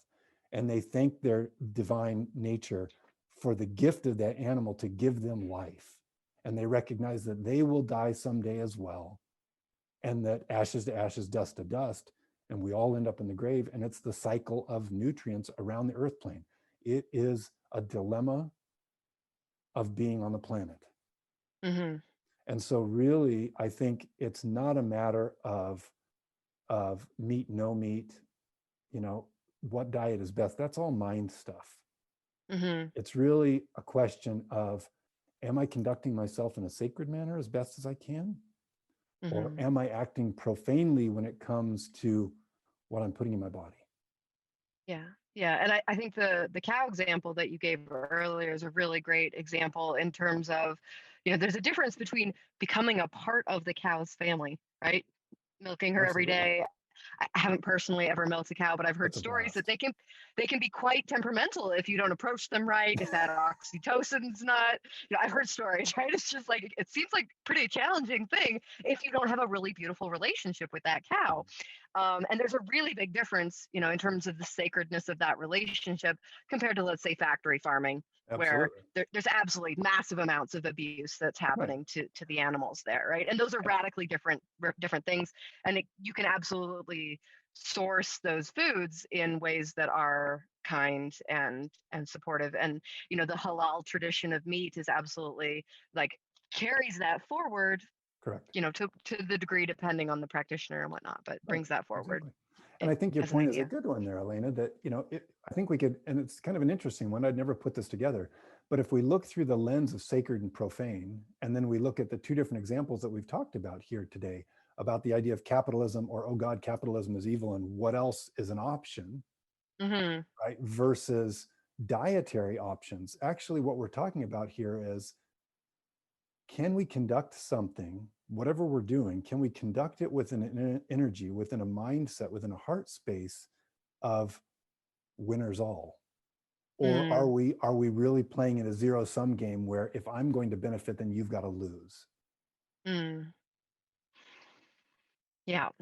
Yeah, I think that's absolutely super So important. So I think we just need to reframe the discussion as a community, really, so that we can not throw the baby out with the bathwater and lose more wisdom from people who have lived life before us. Yeah, there's so much to be said about those sort of traditional food offerings. I did some study with a woman who is from Morocco, looking at the indigenous traditions of Morocco in terms of postpartum care, and it's like organic chicken is the food. We make a broth from it, we eat the meat from it, there's like a bread in there and so many things, and you're like, yeah, that makes sense when we talk about birth as a process that requires warming afterwards. Cooked foods, obviously that makes sense. We look at the benefits that in terms of the nutrients and stuff that come from chickens and doing that. Why do mother animals eat the placenta after? Nutrients. Yeah. Absolutely. I need to Absolutely. rebuild my blood. So what am I going to do? Well, I'm going to do that with this big bag of blood. Yeah. And basically like a liver type of a super spongy, organ that's totally loaded with blood and nutrition. Yeah. Yeah, absolutely. And there's I think even like plant eating mammals still eat their placentas. Like horses don't normally eat meat, but they eat their placentas. Cows, they eat their placentas. Humans, if they choose to, they eat their placentas. And the, first person account of that is that it absolutely helps with so many of the postpartum challenges that happen there for a lot of people. I do want to put a caveat on that, which is there is some concern around placenta eating in terms of if the mom has a highly toxic body to begin with. Sure. I haven't done enough reading on this, but that makes sense. That placenta is filtering for the baby on behalf of that. So there is a bit of concern there. But I think for the most part, I haven't done enough research to actually say conclusively either way. Yeah, So I think you're probably right about that. That just like eating, the liver is a filtration mechanism on the animal. So eating an animal's liver, if that's a sick animal, no, don't do it. Yeah, exactly. So again, focusing on this moms thing. So if you could take a baby from birth and give them the best, most ideal dental care based on your understanding. Oh, we got a little bit of lag. Did you hear my question? I heard a part of it. Give it again, please. Okay. So if you were to take, if you have all the knowledge that you have currently, and you were to support a brand new infant's dental health from birth through, let's say, 5 years or 10 years of life, what would the rhythm, what would the habits, what would sort of the things that you would go like, absolutely, these things need to be in place, and this is how I would teach them to do this, so that they had optimal movement going forward? I know it's a big question. What a great question. I'm like, oh boy, where do I start with that? So do you want this as just like an ideal scene that a person can pick things out of? Or, I mean, because Yeah. ideally you'd get that child living in a rural environment where dirt was their friend, so that they would inoculate their biome very quickly with a diverse biome from the earth. They would have fun playing with you in the garden while you were gardening, or husbandry while caring for animals. They would be walking around barefoot through all sorts of animal manure, and just inoculating their bodies, their biomes, with as much diversity as possible. Because the more that we restrict ourselves from exposure, the weaker we are. That's kind of a weird one. Then I would say that obviously breastfeeding is an absolute mandatory, and the mom's got to be on a good diet. When we went back and forth setting up this interview, you were asking about what do we need to do to care for a baby's teeth. It really depends on the mom's diet. If the mom's jacked up on sugar, then her breast milk on those teeth could be problematic. If the baby's lost genetic momentum, it can be problematic. It's frustrating, but we've got an article on our site called, it's joking around with another bit of research that I don't necessarily want to get into, but Dr. Francis Pottinger did a bunch of studies, and it really explores this idea of genetic momentum, like we discussed earlier. So an indigenous diet of some form. Look at your ancestry. Look at the child's ancestry, and say, okay, if this child was born 25 generations ago, what would the child be eating?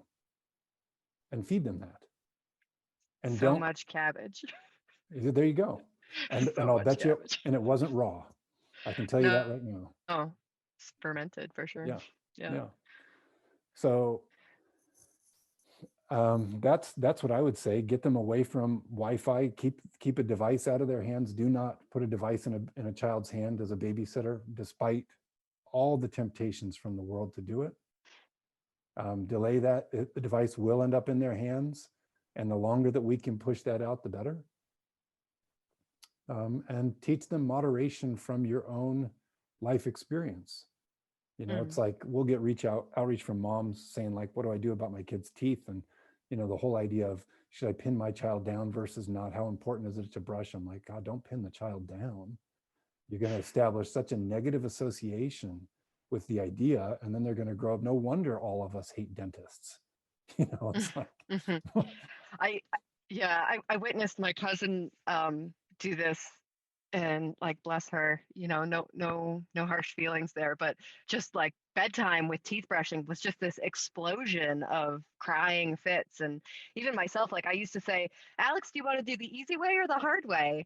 And I'd kind of have him lying in front of me. I'd be like, well, the easy way is like I brush your teeth and you just sit there, and the hard way is you scream and kick and I hold you down. And it's like, wow, that's an intense offer at bed, but from a programmed setting of like, we should be brushing their teeth every night and every morning and every lunchtime, then, I feel like a negligent parent. And I actually didn't even engage in that conversation until my son was 3 years old, because I was dealing with postpartum depression. I just didn't even think that it was even worth my time to have that conversation. I was like, I couldn't psych myself up to do that. So yeah, I'm just kind of curious, because they talk about like rubbing the gums with a cloth or something to sort of prepare them for that. We talk about brushing their teeth. Some moms in I fall into the like unschooling, world schooling, or not so much world schooling, but the unschooling, they're just like, I don't even want to talk to my kids about brushing their teeth. They can figure it out. And it's like, well, we're there to sort of give Yeah. culture and support. So, if we're talking to an audience, which you are when people are listening to this, who may just go like, F toothbrushing, who cares? Right. Can't be Right. bothered to fight with my kid about it. Like, what would sort of your minimum or your suggestion around that be? Again, in an ideal world, you gave like sort of an ideal environment, but what about actually in the mouth? So our kids, we're God to them. Okay. Yep. Until they mature enough and realize and say no, and they start differentiating themselves from us, we are everything to them. So if they see us brushing our teeth, they'll want to be like mommy and daddy. So the biggest thing that I can suggest that we espouse to our community is teach your children through example. Don't brush your teeth after. Like, don't have sugar in your house. That's easy. So they're not going to get that same level of addiction so early on. I think that we all end up being sugar addicts at one level or another. But whether you use the little finger caught thing to clean the teeth or a washcloth or a toothbrush, I think what's more important than what we use is how we use it and why we use it. Okay, so what's our thinking here? Why am I doing this? Am I going to traumatize my child around their mouth? For what? I'm going to create trauma, like capital T, in this child's life at such an early age that they're going to spend how much time trying to unpack why they do X, Y, Z because of the trauma that they received as a toddler around this. So we really discourage the whole pinning down because there's just no...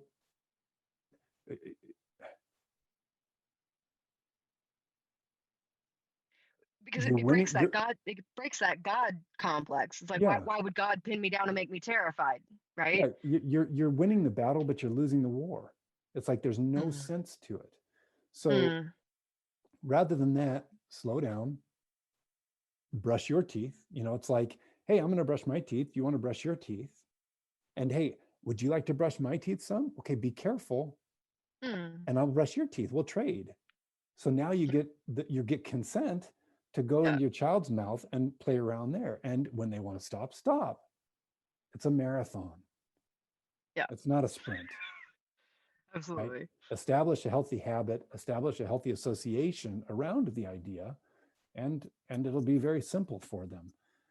And, again, diet plays a huge role. So if you haven't tackled your sugar demon, then it's high time to do that. Yeah, I mean, and as an example, I knew this about sugar way back. Took me a while to get the refined carbohydrates out on a big level, but definitely the sugar thing was like really clear.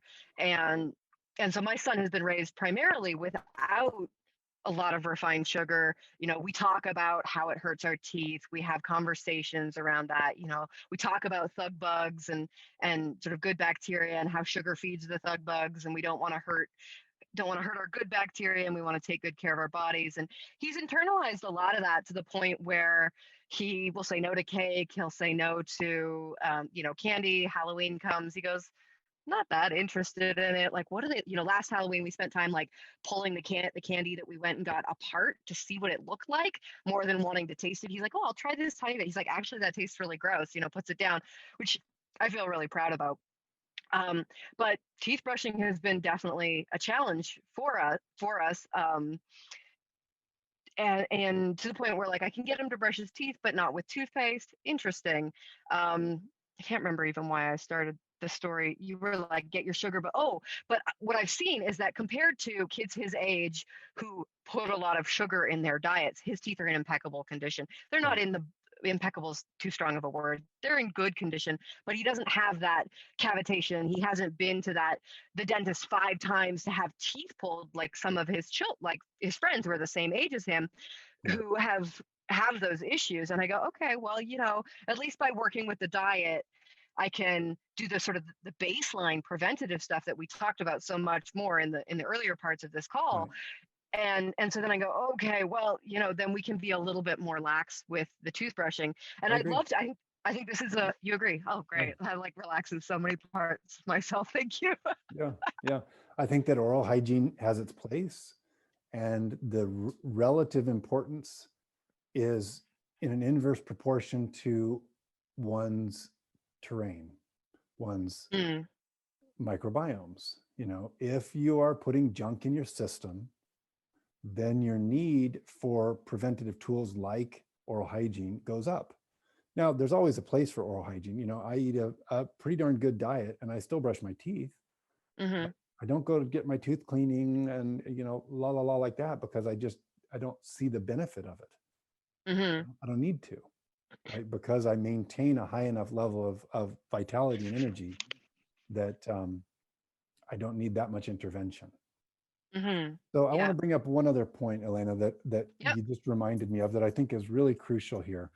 We've been talking a lot about diet. We've been talking a lot about oral hygiene.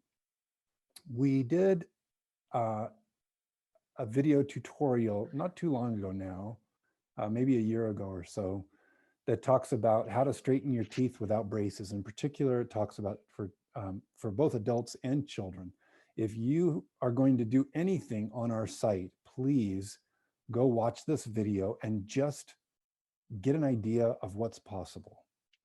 Okay. Yeah. Wow. I didn't even know that was possible. Tell Yeah, me what more. what we teach is what's considered one of the primary postural guidelines or precepts, or really it was a secret for many, many years, that's that goes back to the Chinese internal martial arts. It goes back to the Chinese longevity arts.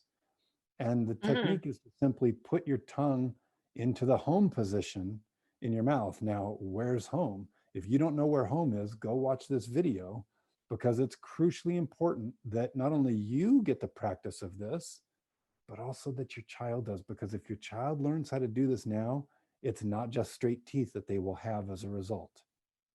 Okay. Hmm. They are going to be a different person. And I haven't even articulated out in another article yet all the differences that can come from understanding how to position your tongue in your mouth.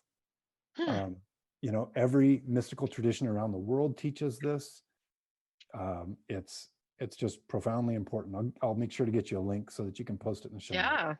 Yeah. Yeah. Absolutely. Tongue position. I'll make a little note here. Oh, I'm so curious. I'm like, what is this? But I'm not going to make you tell us right now because I want people to go watch the video, and I'm going to go do that after we get off the call. What I would love to go over, I brought my toothbrush just in case you wanted me to brush my teeth on this call. I would love to go over the Bass toothbrushing technique yeah, if you're willing to do that, and we can do it with the big giant teeth, so maybe it's fun and funny. sure. So we've got stuff on our site that covers this too, that'll go into more detail, but the Bass brushing technique is essentially this. It's micro movements, and it's lateral, and it's 45 degrees towards the gum line. Okay, so whether you're going on the upper palate or the lower palate, it doesn't matter. But what you want is the bristles pointing down towards the gum line, and now a very small motion back and forth. Okay. Count to 5, move. Okay, now this is not cleaning the teeth. Okay, this is not toothbrushing.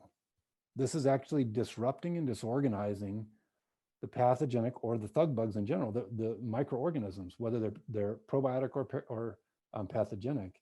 This is disrupting and disorganizing thick plaque colonies along the gum line. Now, why are we targeting the gum line? Well, that's where these periodontal pathogens hang out. Yeah. Okay, so this is from the medical researcher and physician Charles Bass, CC Bass. So it's simple, 45-degree angle down into the gum line, and then gentle wiggle. Now, here's the important thing.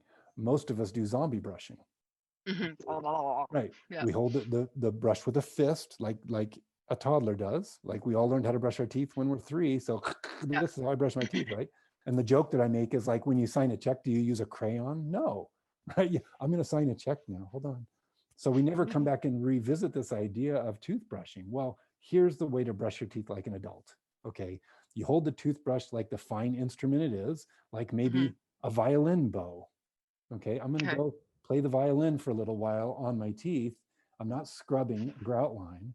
I'm actually just disrupting and disorganizing the thug bugs along the gum line. And as I'm doing so, I'm wiggling the bristles down into the gum line. All I'm looking to do is to get them down in there. Now, if you're raking over multiple teeth, if you're hearing, that's bad news. You shouldn't hear anything. So let me show you this in a different way. When you place the toothbrush and wherever you're working on the mouth, when you place the toothbrush, what you should get is this. The bristle tips are just wiggling.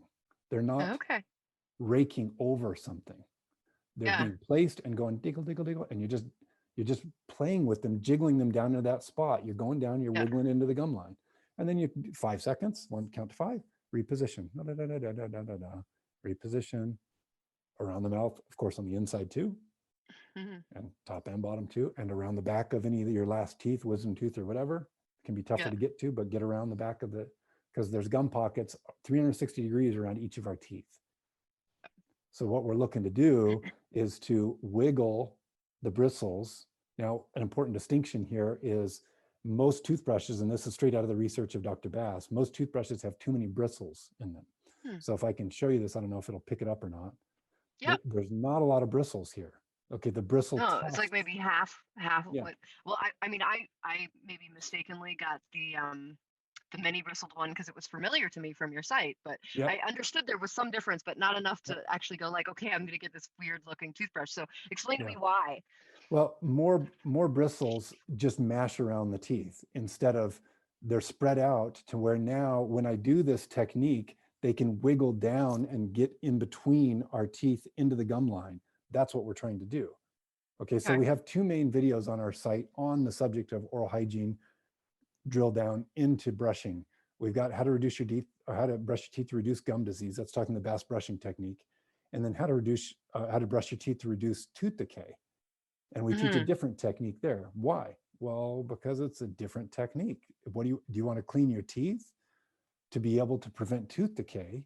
Or do you want to brush your gum line to be able to prevent gum disease? It's different. So when you hire a contractor to work on your house, if they come to your house with only a hammer and they only brought 1 tool, that's not going to work. You need more than 1 tool.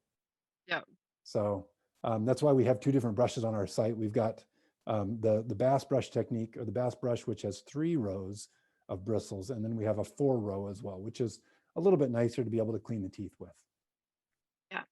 Yeah. Great. And so the toothbrushing technique is going to be different. You said you've got a video on your website that goes over that. Can you just touch really briefly on why, so we've got on why we're doing both? Sure.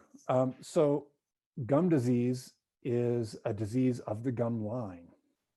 Okay.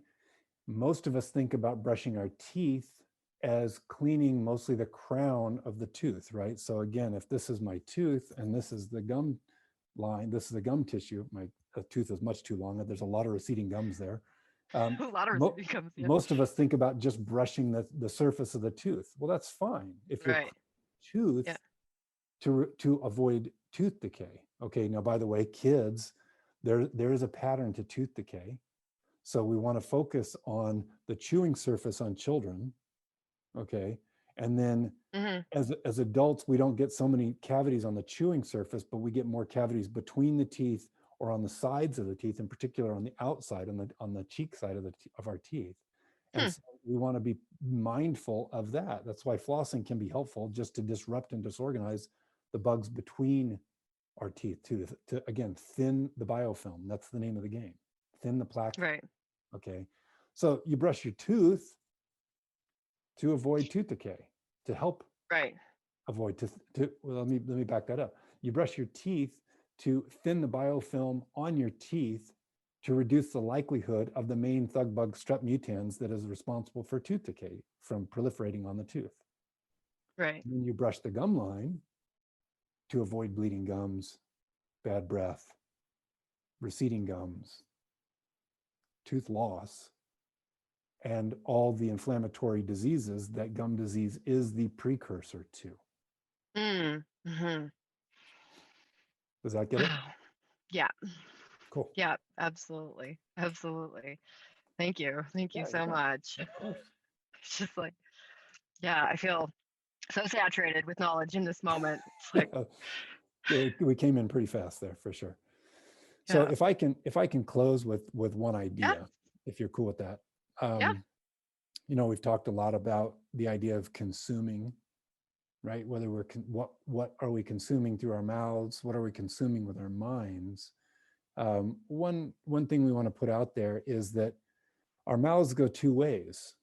Okay, we consume things, but we also can express things, and we are the gatekeeper what we express. So if I can close with kind of a nice, gentle, holistic idea here, when we speak words of poison, not only are we poisoning ourselves, but we're poisoning everyone else too. So Mm, we are the keepers of our mouths, and especially with children. We just have to, I mean, I know, guys, parental guilt is a real thing, and be careful with it because it's never ending. It's a demon. So we have it to can be, be tamed. It can be yeah, tamed. we just have to be forgiving of ourselves, Yeah. and know that we're doing the best that we can. But if we lose our shit, we've got to own that and really come back into center, and just be conscious. If we can stop the flow of poisons out, it's a blessing for everyone. Hmm. Absolutely. Yeah. Absolutely. Yeah, we have such a responsibility as parents Oh, to custodian our children and their absolutely. experience, and I think people take anything away from this talk. It's like what we're putting into our bodies is more important than how we're caring for our teeth, Right. and much more important than like enforcing sort of ritualized cultural trauma around toothbrushing. Correct. We want Correct. to nurture that through healthy demonstration, through Right. healthy sharing, and that might mean brushing your teeth after your kids get up, so they actually see it as something that happens in the morning rather than doing it before they wake up or whatever. Right. Just a little shifts in habits and Yep. opportunities to Yep. to show them what's possible and how we can be in the world in beautiful ways. And I really appreciate you calling me out on a couple things there where maybe my thinking's a little too black and white on one side, being blamey, but That's all good. yeah, yeah, Keep on your work. You're doing really good work here, supporting, doing just like motherhood is totally an unsung hero's journey. You supporting moms is a critically important piece to the puzzle. So thank you. yeah. Thank you. I mean, I absolutely know what it is to be under supported, and I now gratefully have the experience of what it is to be supported. And so it's like my gift and my honor to pass that on to Yeah. others. And mothering the mothers is absolutely super important. Well put. Yeah. Well put. Well, I'm I'm so grateful for your time here today, Will. Thank you so much for spending this time with us. And I will make sure that, it sounds like I'll follow up with you. There's a couple little notes and videos that we can connect with in the show notes. And if people want to get a hold of you, it's OraWellness.com is your Yep. site. Yep. And yeah, we absolutely love using your products. I don't know how many toothbrushes my son has misplaced, but I was so glad I got that 10 pack. I was just like, what? We'll get 10. Why not? We're doing it. We're ordering and 6 of them later, my son's like stashed them in different places, but I'm like, aha, you can't trick me. I got another one. So that's been really beautiful for us, and really love your packaging. It's just so beautiful. And the little, I don't know if you guys can see, there's like little animals on each one. Yep. Bees, dolphins, all Bees, sorts of different dolphins, turtles, and smiley face. smiley faces. Yeah. So we really love them. They're a really beautiful product, and yeah, I'm grateful for this opportunity to learn more from you today and to share with others. You So bet. thank you so Thank much. you so much. Thank you so much for your time, Elena. Yeah, thank you. Well, that was awesome. Thank you so much for listening all the way to the end. How easily can you imagine that this experience is integrated already deeply into every cell of your being in such a way that you will begin to notice that you have already been operating from this new behavior for a while, and that it was simply a matter of noticing how much you've already been doing this. You may choose to feel that this moment is the moment that completely and utterly into your body. Or in the days and weeks ahead, getting curious about how fully and completely this experience has transformed your life, realizing that you are a complete choice to choose how you would like to integrate this information into every cell of your being.